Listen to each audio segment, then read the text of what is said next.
ఖమ్మం, భద్రాద్రి కొత్తగూడెం జిల్లాలో స్థానిక సంస్థల ఎన్నికల్లో కాంగ్రెస్ పార్టీ నేతల అరాచకాలకు అంతు లేకుండా పోతోంది.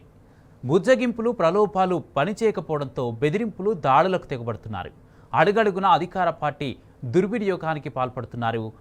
ఏకగ్రీవాలు చేస్తామని ప్రగల్భాలు పలికిన మంత్రుల ఇలాకాల్లోనే వ్యతిరేక పవనాలు వీస్తుండటంతో ప్రత్యర్థి పార్టీల అభ్యర్థులను టార్గెట్ చేస్తూ అరాచకాలకు పాల్పడుతున్నారు.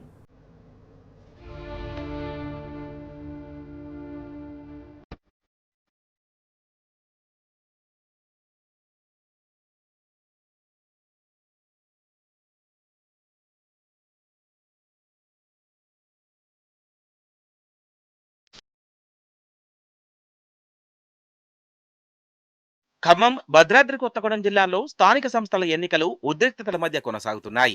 గెలవడం కోసం కాంగ్రెస్ అడ్డదారులు తొక్కుతోంది. ఎన్నికల అధికారులు, పోలీసులు సహా అన్ని వ్యవస్థలను దుర్వినియోగం చేస్తున్నారు.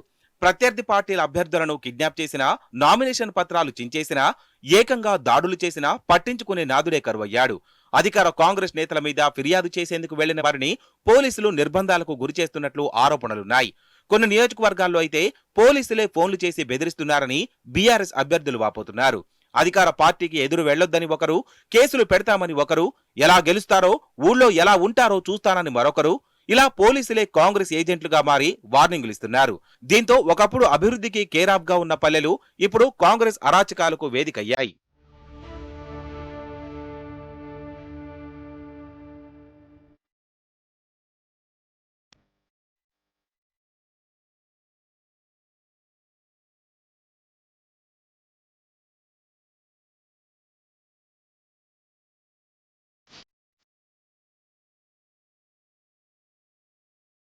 భద్రాద్రి కొత్తగూడెం జిల్లా మనుగూరు మండలం సమితి సింగారంలో బీఆర్ఎస్ ప్రచార రథం పైన కాంగ్రెస్ నేతలు దాడి చేశారు. కేసు పెడితే పోలీసులు మేనమేషాలు లెక్కించారు. దీంతో బీఆర్ఎస్ పార్టీ భద్రాద్రి జిల్లా అధ్యక్షుడు రేగా కాంతారావు రంగంలోకి దిగి భారీ ఎత్తున నిరసన చేపట్టారు. కార్యకర్తలు, నాయకులతో కలిసి రోడ్డెక్కడంతో దాడి చేసిన కాంగ్రెస్ నేతల మీద పోలీసులు కేసు నమోదు చేశారు. ఇల్లందు మండలం సుభాష్ నగర్ బలపరిచిన అభ్యర్థి నామినేషన్ పత్రాలను కాంగ్రెస్ నేతలు చించేసి బెదిరింపులకు పాల్పడినా పట్టించుకునే దిక్కే లేకుండా పోయింది. ఇదే ఇల్లందు మండలంలో బీఆర్ఎస్ మాజీ సర్పంచ్ ను కిడ్నాప్ చేసి ఆ తర్వాత కాంగ్రెస్ కండువా కప్పి పార్టీలో చేర్చుకున్నట్టు కూడా ఆరోపణలున్నాయి. టేకులపల్లి మండలం చుక్కలబోడు తండాలో బీఆర్ఎస్ బలపరిచిన అభ్యర్థి మీద ఇల్లందు ఎమ్మెల్యే కోరం కనకయ్య తమ్ముడు దాడి చేశాడు. అంతు చూస్తానని బెదిరించాడని బాధితుడు వాపోయాడు. మాజీ ఎమ్మెల్యే హరిప్రియా నాయక్ బాధితుడికి అండగా నిలిచి పోలీసులకు ఫిర్యాదు చేయించింది. కానీ చర్యలు శూన్యం. భద్రాచలం మేజర్ పంచాయతీలో చెల్లదని మొదటి తిరస్కరించిన ఓ అభ్యర్థి నామినేషన్ ను రాజకీయ జోక్యంతో అధికారులు ఆమోదించడం తీవ్ర విమర్శలకు దారితీస్తోంది. అదే పంచాయతీలో కాంగ్రెస్ అభ్యర్థి నామినేషన్ చెల్లదని, పోటీ చేసే అర్హత లేదని ఆధారాలతో సహా బీఆర్ఎస్ ఫిర్యాదు చేసినా ఏ అధికారి పట్టించుకోలేదు. పైగా కోర్టుకు వెళ్లాలని ఉచిత సలహా ఇచ్చారని స్థానిక నేతలు వాపోతున్నారు. బీఆర్ఎస్ తరఫున నామినేషన్ వేశాను సర్పంచ్గా. అయ్యేసరికి ఇక్కడ లైన్లో ఉన్నాను. లైన్లో ఉంటే నా వెనక వార్డు మెంబర్లని బెదిరించేసి వెనక పంపించేశారు. మొత్తం కోరం సురేందరు, ఉమా నన్ను కొట్టారు. వచ్చి కొట్టి, అరే నువ్వు ఏంద్రా రాజకీయం, నీ దొంగ రాజకీయం చెప్తాను వారు అనేసి బెదిరించి, బయటికి రారా చూసుకుంటాం, నువ్వు బయటికి వెళ్ళు చంపుతాం అనేసి బెదిరించారు. అక్కడే ఉన్నారు బయట గంటన్నర ఉన్నారు, నా కోసం వెయిటింగ్ చేశారు. నేను నన్ను లోన్నే ఉంచారు వాళ్ళు. సార్ వాళ్ళు మీరు ఇక్కడ ఉండండి, లోన్ ఉండండి, మీరు కంప్లీట్ పెట్టండి అనేసి చెప్పేసరికి నేను ఆగాను. ముగ్గురు మంత్రులు తిష్ట వేసిన ఖమ్మం జిల్లాలో రాజకీయ తిరుమలాయపాలెం మండలంలో ఎన్నికల అధికారుల మీద ఓ రాజ్యాంగేతర శక్తి పెత్తనం పెరిగిపోయింది.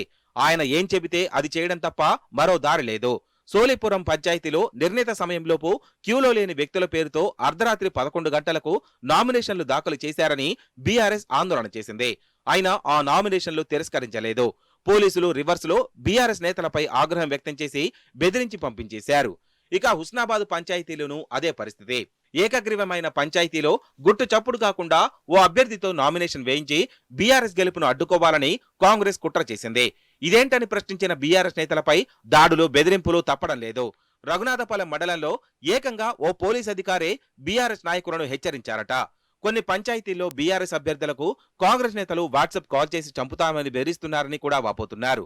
నేలకొండపల్లి మండలం అజయ్ తండాలో నామినేషన్ ఉపసంహరణ సమయం అయిపోయి గుర్తులు కేటాయించిన తర్వాత ఒక అభ్యర్థితో బలవంతంగా విత్డ్రా చేయించారు. 3 గంటలకే ఉపసంహరణ సమయం ముగిసింది. కానీ 5 గంటల 16 నిమిషాలను సదరు అభ్యర్థి నామినేషన్ విత్డ్రా చేసుకోవడం టైం డేట్తో సహా కెమెరాల్లో రికార్డ్ అయింది. అడిషనల్ కలెక్టర్కు ఫిర్యాదు చేస్తే స్పందన లేదు. స్థానిక అధికారులు పట్టించుకోరు.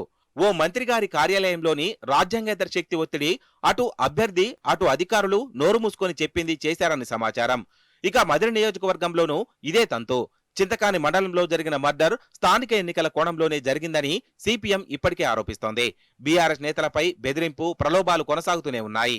ప్రధానంగా ఎన్నికలను తట్టుకోలేక, ఎన్నికలను ఎదిరించలేక, ప్రజాస్వామ్యం మీద, వ్యవస్థ మీద నమ్మకం లేక ప్రచార వాహనాల మీద, అమాయకులైనటువంటి ప్రచార వాహనాల మీద డ్రైవర్ పాపం వాడికి ఏం తెలుసు, బతుకు తెరువు కోసం 100 రూపాయల కోసం ఏదో ఆశపడి వెహికల్ పెడితే